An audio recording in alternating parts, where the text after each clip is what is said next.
This is another podcast from Alpha Business Media. Welcome to a deep dive into Nepal's tech aspirations.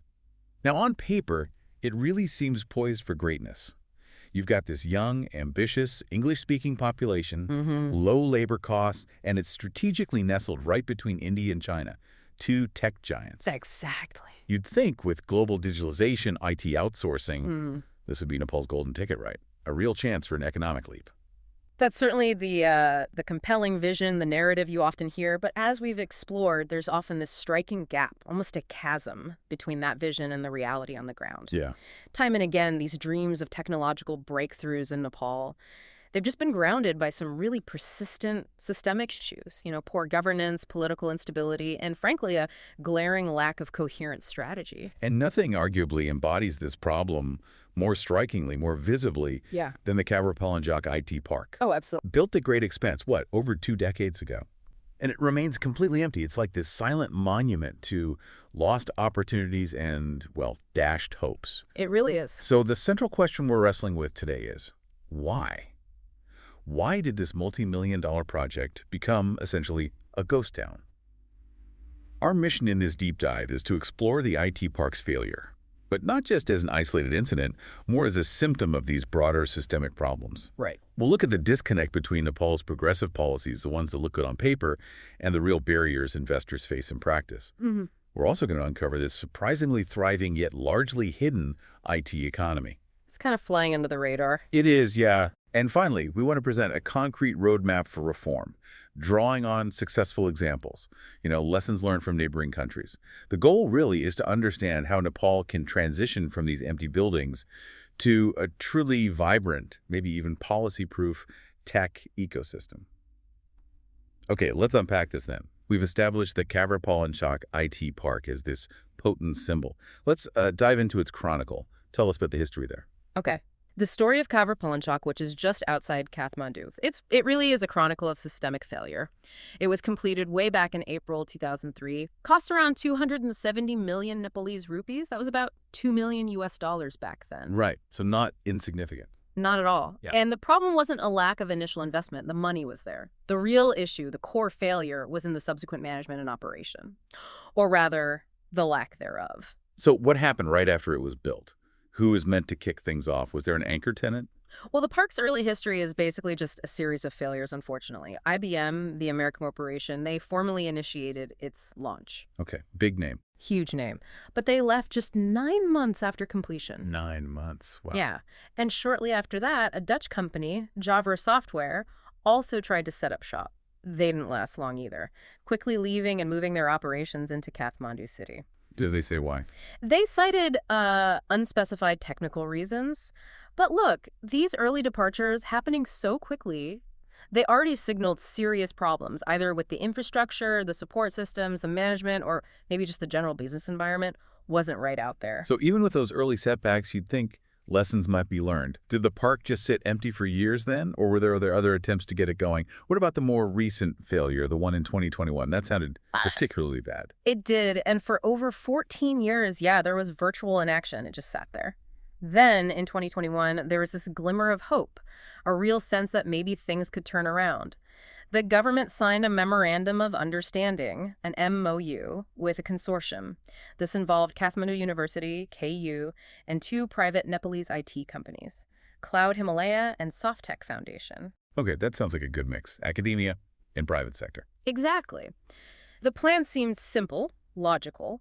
KU would develop educational and research programs right there at the park. The private companies would set up operations, create jobs, generate export revenue. Yeah. It genuinely looked like, finally, a working model of public-private partnership had been found. That sounds incredibly promising, like a real potential turning point after all those years. So what happened? What went wrong this time? Well, this optimism was depressingly short-lived. Soon after the agreements were signed, the prime minister at the time, KP Oli, personally gave a direct order. Just stop all work. A direct order. Based on what? The reason given was frankly quite bizarre. It was apparently based on a fear. A fear that if this consortium occupied the 3 blocks they were allocated, they might eventually demand the rest of the park later on. Seriously, not based on any policy or law, just Absolutely. fear. Precisely. Professor Manish Pokharel from Kathmandu University later said this decision just destroyed their plans and programs. They were stunned. They've essentially remained silent on it ever since. That is just an astonishing level of intervention. Right. So the park's failure isn't just passive neglect, like forgetting about it. Yeah. It's actually due to active, unpredictable state interference. Exactly. That's the key takeaway here. This wasn't passive neglect. It was active, unpredictable, and ultimately destructive state intervention. What kind of message does that send to potential investors, local or foreign? It sends the worst possible message. For any investor, the risk of arbitrary sabotage by authorities based on personal whims is a far, far stronger deterrent than bureaucratic delays or red tape. Yeah, you can plan for bureaucracy, maybe, but not that. Right. It's compelling evidence of a deep systemic failure of governance, a system where there are simply no guarantees, no protection from the voluntarism of officials. So the Kavrepalanchok IT Park, it's effectively become a toxic asset, hasn't it? Yeah. Every failed attempt, IBM, Java, KU, it becomes public knowledge. And it just reinforces this narrative that Nepal is a highly risky place for any kind of long-term tech investment. Absolutely. And Shikarnath Dudal from the Can Federation, that's Nepal's main IT industry association, he put it very well.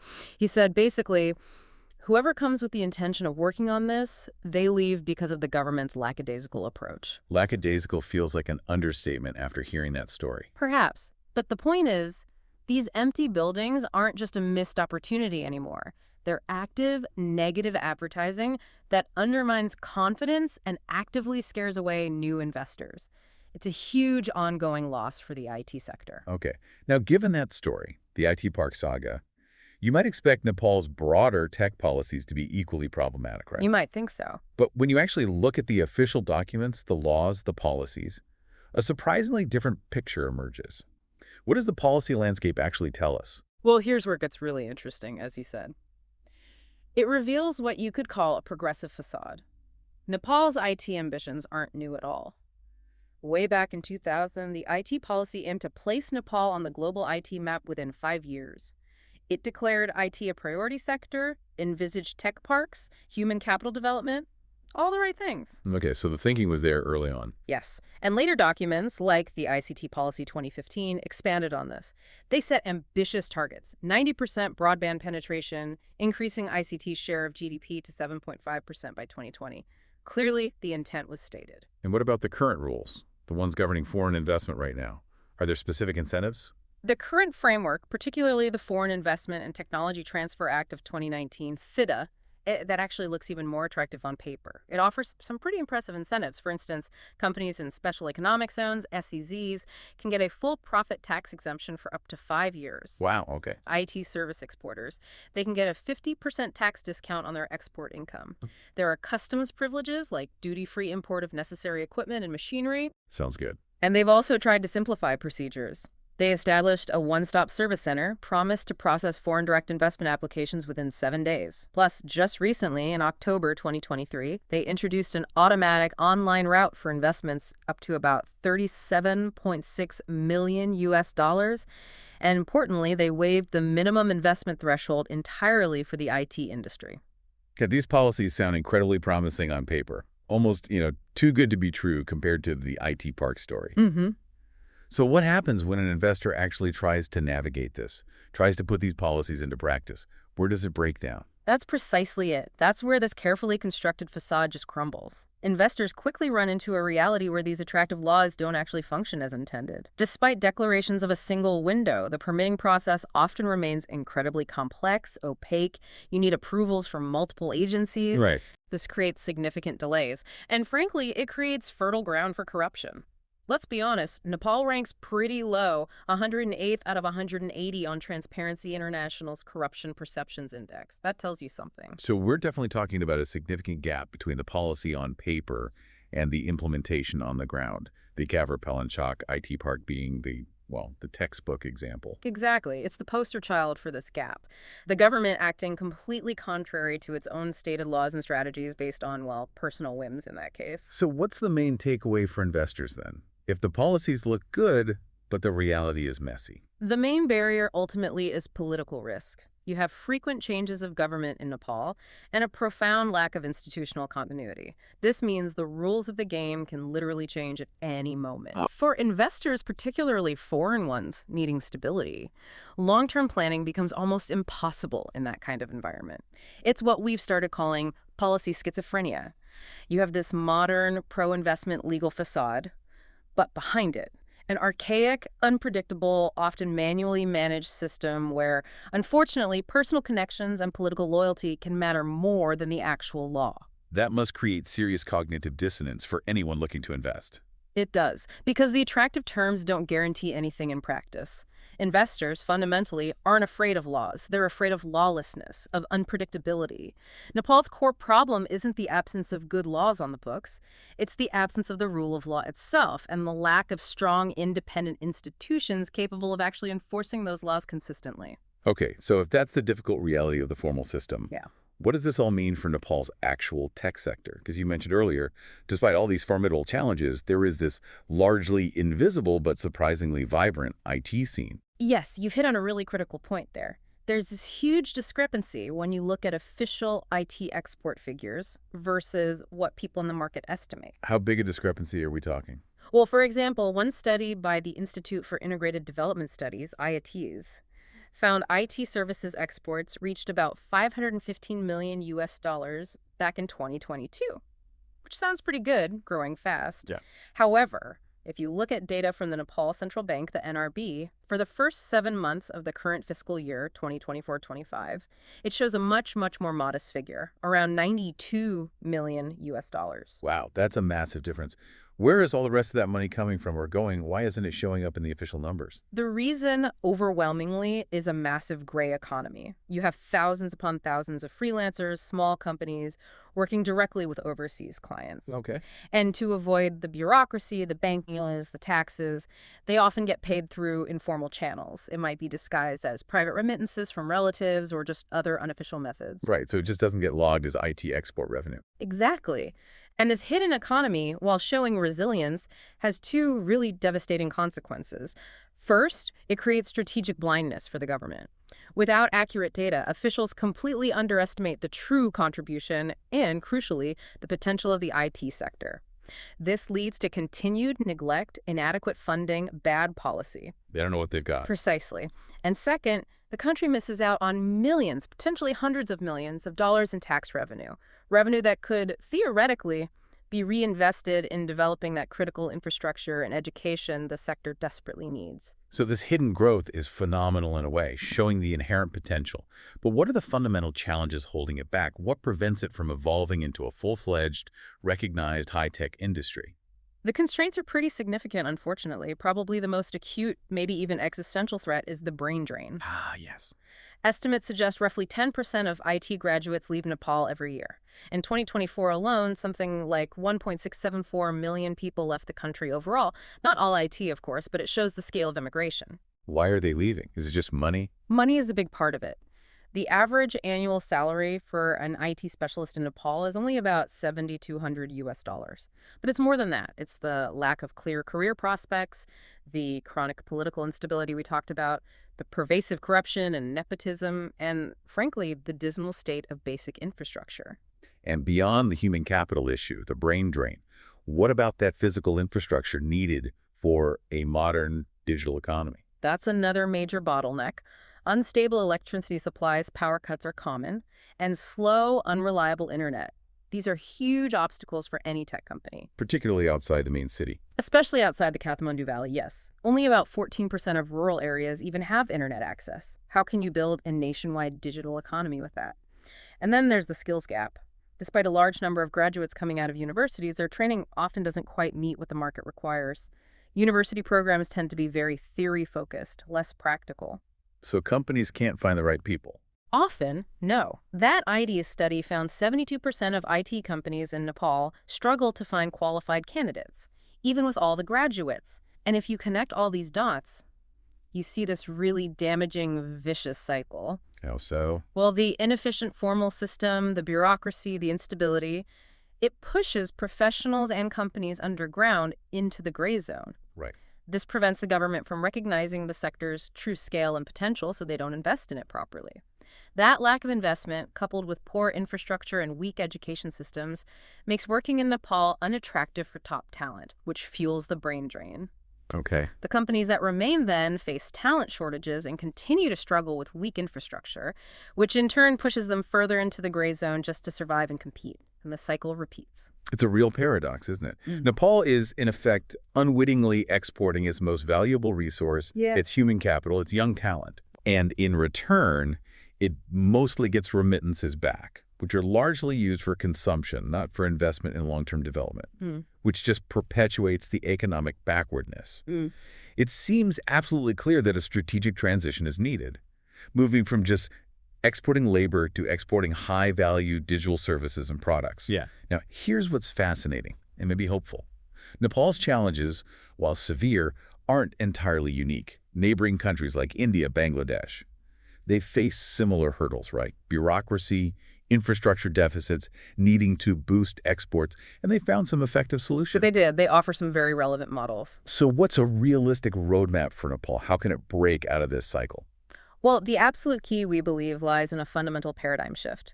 Moving away from just building isolated boxes like the physical technopark buildings and focusing instead on creating a holistic, dynamic, and crucially, a politically immune technology ecosystem. Politically immune. That sounds like the core challenge, given the Kavrepalanchok story. It is. So where do you start with that kind of shift? What's the first most crucial step? Our first proposal is exactly that. Create an autonomous governing body, something modeled on the successes of STPI in India and BHTPA in Bangladesh.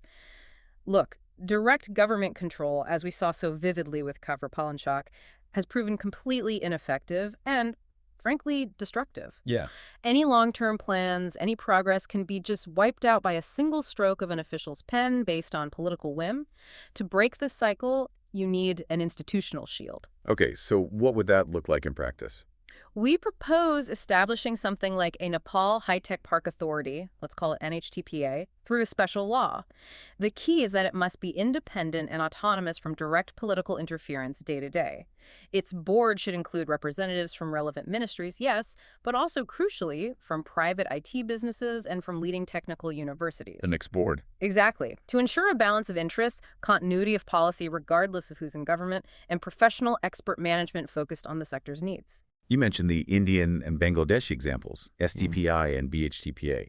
How specifically did they manage to become such catalysts for growth? What did they do right? They're really powerful examples. India's Software Technology Parks of India, STPI, was set up way back in 1991, deliberately as an autonomous society under a ministry, but with operational independence. It became a huge catalyst for the Indian IT miracle. STPI acts as a genuine single window for exporters providing infrastructure, incubation support, mentoring, market access help. Impressive reach. Immense.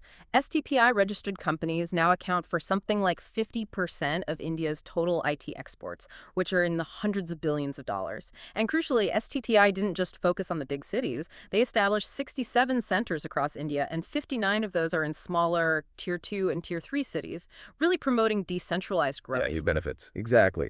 Then you look at Bangladesh's High-Tech Park Authority, BHTPA, established in 2010. They provide comprehensive incentive packages, tax breaks, customs duties waivers. They've created a one-stop online portal that handles 148 different government services for businesses. 148 services online. That's efficient. It aims to be. They're also actively developing innovation hubs and incubators right at universities through their Unibator program. And the results. They've already helped create over 13,000 jobs and attracted hundreds of millions in investment. So the contrast with Nepal's current situation is stark. Direct government control leading to failure versus autonomous, focused agencies driving massive success. Precisely. An autonomous body like this in Nepal, an NHTPA, could finally gain the trust of investors, both local and foreign. It could ensure stability in the rules of the game and move towards systematic professional development of the sector, insulated from day-to-day politics. Okay, so creating this independent authority is step one. What's the second key component of building that thriving tech ecosystem you mentioned? It's not just about governance, right? No, absolutely not. Our second proposal is about building the ecosystem itself, not just the physical infrastructure. Modern IT park buildings, like the ones sitting empty in Kavrepalanchok, don't create value on their own if they're isolated from talent, from business, from capital. Right. They need life breathed into them. Exactly. So the future NHTPA should focus intensely on connecting these components. First, integration with universities. Revive that partnership with Kathmandu University and build similar ones with other leading technical universities. Locate R&D centers, labs, business incubators within the IT park or closely linked.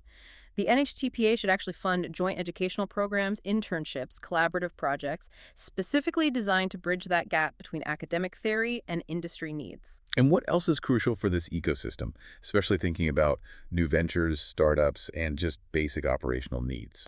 Well, world-class incubation and acceleration support is vital. You need a proper business incubator within the park, offering more than just cheap office space. Like what? Comprehensive support, access to experienced mentors, help with legal and accounting basics, assistance with market entry strategies, and critically, connections to seed funding. We can look at models like India's Next Generation Incubation Scheme or Bangladesh's Startup Support Program for inspiration. And then, of course, there's the absolute hygienic minimum, as I call it. Meaning? The basics have to be guaranteed. The NHTPA must ensure that resident companies have uninterrupted power supply, maybe through dedicated feeders, solar panels, backup generators, and high-speed, reliable internet access at competitive prices. Without these fundamentals, no serious IT company can operate effectively, period. That makes total sense. That addresses the formal side, the infrastructure, the support. But what about that huge gray IT economy we discussed? How do you bring those thousands of freelancers and small companies out of the shadows? That's our third key proposal. Tackling the gray economy head-on, and in doing so, closing that critical data gap. We need to recognize that this huge hidden economy isn't the root cause of a problem. It's a consequence of an unfriendly, overly complex, and often non-functional regulatory environment. So you can't just crack down on it? No, that likely wouldn't work and might stifle the dynamism. Instead, Nepal needs to offer a profitable and simple alternative to operating in the shadows. We propose developing and implementing a special simplified tax regime specifically for IT service exporters. How would that work? Instead of the current complex administration, you could offer a kind of tax amnesty for past undeclared income for those who choose to legalize. And going forward, introduce a very simple, low turnover tax, maybe just 1% or 2% of revenue. Crucially, the registration and reporting procedures for this regime should be radically simplified, maybe entirely online, minimal fuss, make it easy to comply.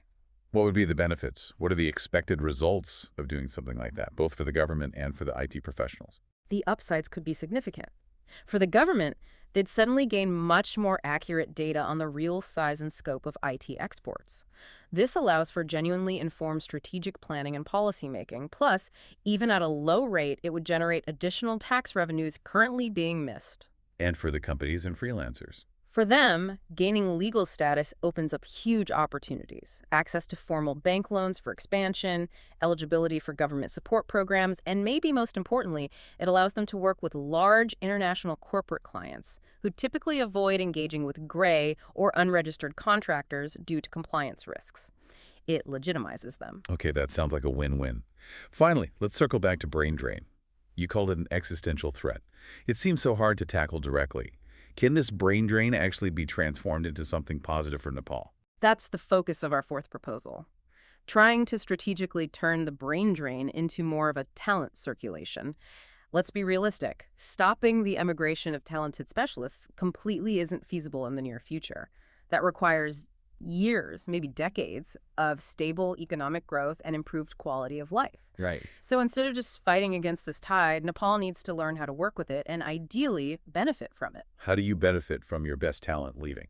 The proposed NHTPA should launch a comprehensive program specifically designed to engage with the Nepali IT diaspora around the world. For instance, create a database of successful Nepalese IT professionals working globally.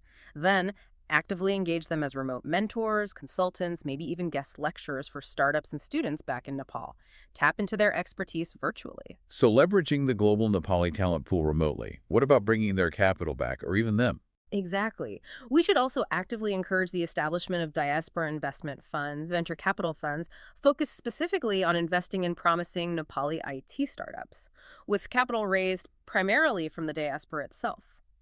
The government could potentially co-invest in such funds to share risk and signal confidence. Interesting idea. And maybe most innovatively, Nepal could develop special visa and tax programs designed to attract digital nomads, particularly Nepalese citizens who are currently working remotely for foreign companies while living abroad. Lure them back. Offer them favorable conditions, easy visas, maybe tax breaks, to motivate them to actually live and spend their foreign earnings in Nepal while still working their remote jobs. They could then also participate in the local IT community, share knowledge, maybe start ventures.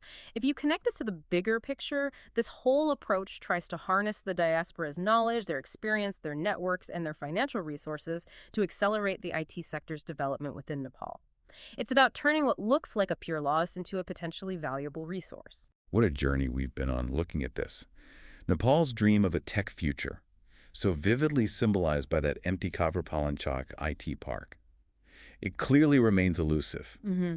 But as we've dissected, the reason isn't really a lack of talent or money or even ambition. It seems to lie much deeper in these fundamental flaws of the country's governance system. The chronic political instability, the absence of a reliable rule of law, and maybe this strategic blindness that prevents the state from truly seeing and nurturing the real potential hidden behind distorted statistics and gray markets. That's right. And that tech park, sitting empty for more than 20 years. It isn't the root cause of Nepal's problems, but it's certainly the most vivid, the most painful symptom of this wider systemic disease. And our analysis really suggests that just attempting to revive the IT sector with more targeted, one-off measures, maybe another initiative for the park, it's frankly doomed to fail if the underlying system doesn't change.